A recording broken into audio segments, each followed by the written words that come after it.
In the Old Testament, one of the great movers and shakers was Alexander the Great. You notice he only lived for 33 years.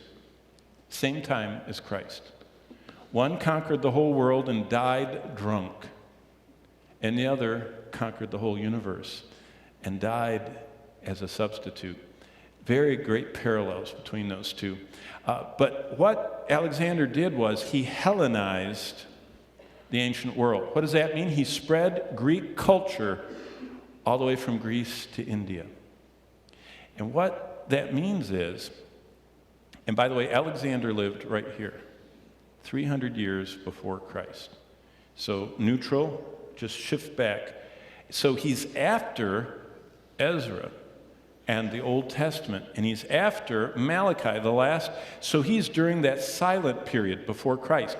But he came to the Holy Land after the Jews' return and conquered it in 332. And what he did is he started a league of 10 cities that in Christ's time were called, have you ever read that word when you're reading the New Testament? The Decapolis. What's the Decapolis? They're Old Testament period cities started in that intertestamental period by Alexander the Great after he conquered the Holy Land back before Christ. And before the birth of Christ, not before Christ, but before his birth. So that was a major thing. Now, what did that do? Well, for example, one of the Decapolis cities, Jesus actually walked around all the time. Another one, he healed someone from. The city of Jerash became known as the region of Gerasa, and the extended area is known in the Bible as the Gadarenes. Now, it doesn't mean that the demoniac of Mark 5 lived in Jerash. What it means is that in the outlying area, 20 some miles away from this major Decapolis city, Jesus bumps into this demonized man. Let me show you what cities look like at the end of the Old Testament. Look at that forest of columns. This is in Jordan today. This is the city of Jerash. That's the Agora. Right there, that's the marketplace. In fact, I'm supposed to use the white. People can't see red, I hear. There. How do you like that? That's the marketplace, that great big circle of columns. This road that is right in the middle, that's called the Cardo.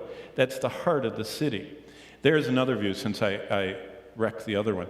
This is the main street of the city. It always goes north and south. This is the Forum, or the Agora, or the marketplace. In the Gospels, when it says Jesus went into the marketplaces, when it says that they came and brought all the sick people and laid them in front of him, do you think they're laying them in the dirt? There were cities like this. Jesus' father, earthly father, Joseph, helped build a city like this.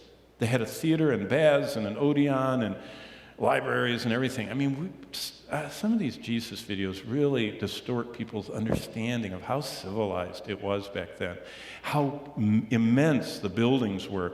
Let me show you how immense. I mean, this is standing in the Plaza of Columns. This was started in the time of Alexander in the Old Testament. This is the Cardo, the main street. You can't see it because it's washed out, but the street is pitched like a pitched roof. It had a sewer running down the middle. I mean, they had toilets with running water and sewers, and running water and sewers back then. And it's all fallen down, but it's astounding. Now, look at this. I circled them for you. There are two people standing, and there are two people standing. Look at those columns. Every one of these column sections, those are sections that are visible if you're up close. Every one of those that I've been to, the little ones here, are 6 feet, 8 feet, 6 feet, 6 feet, 8 feet, 8 feet. Look at those massive columns. Again, this has about a 6 foot down here base, 6 feet, 6 feet, 6 feet, 6 feet, 6 feet, 6 feet, 6 feet, and there was a roof above it. 42 feet minimum. Some of these were 60 feet high.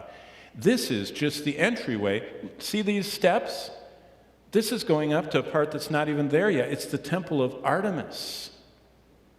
This is, Artemis is the Greek name. Diana is the Roman name. Does that ring a bell? See, it's the whole idea of this culture that surrounded them. These are the baths. These people went to public baths.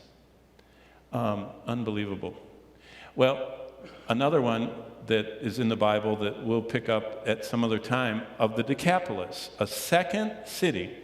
By the way, this is the one that Jesus walked around all the time. This one is 12 miles south of the Sea of Galilee. It's directly on the route from Nazareth, Capernaum, to Jerusalem. It first shows up in the Bible right here, one shift below Christ, 1,000 years before Christ. In 1 Samuel 13:10, that city is mentioned as the place where Saul's body was nailed. But 1,000 years later, in the time of Christ, it's still there. And I'll just show you a picture of it, but we have to go. This is the Beth Shean of Saul's time. It's this brown mound.